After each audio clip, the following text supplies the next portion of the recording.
લોક સમસ્યાને વાચા આપવા માટે હંમેશા અગ્રેસર, જનતાના અવાજને સત્તાના સિંહાસન સુધી પહોંચાડનાર, ખોટાનો પર્દાફાશ અને સાચાનો સાથ. અમે છીએ point of Bharat news syndicate, જે હર હંમેશ છે સત્યની સાથે. ડીસા રેલવે સ્ટેશન નજીક મહિલાનું ટ્રેનની અડફેટે મોત નીપજ્યું. ડીસાના જૂના ડીસા નજીક આવેલા ભોપાનગરના રેલવે સ્ટેશન નજીક એક મહિલાનું ટ્રેનની અડફેટે મોત નીપજ્યું છે.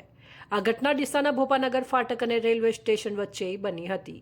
અકસ્માતની જાણ થતાં જ રેલવે પોલીસ ઘટના સ્થળે પહોંચી. ત્યારબાદ રેલવે પોલીસે ડીસા તાલુકા પોલીસને જાણ કરતા તેઓ પણ સ્થળ ઉપર દોડી આવ્યા હતા. આસપાસના લોકો પણ ઘટના સ્થળે એકઠા થયા હતા અને પોલીસે મૃતક મહિલાની ઓળખ કરવાની કાર્યવાહી હાથ ધરી હતી. તપાસ દરમિયાન જાણવા મળ્યું કે મૃતક મહિલા પાલનપુર તાલુકાના સામઢીના રહેવાસી શિલ્પાબેન ઠાકોર હોવાનું સામે આવ્યું છે. મહિલાના પરિવારજનોને જાણ કરવામાં આવતા તેઓ તાત્કાલિક ઘટના સ્થળે પહોંચ્યા હતા. રેલવે પોલીસ અને તાલુકા પોલીસે ઘટના સ્થળે પંચનામું કરી મૃતદેહને પીએમ માટે ડીસા સિવિલ હોસ્પિટલ ખાતે મોકલી આપ્યો હતો. ડીસા તાલુકા પોલીસે આ અંગે વધુ તપાસ હાથ ધરી છે.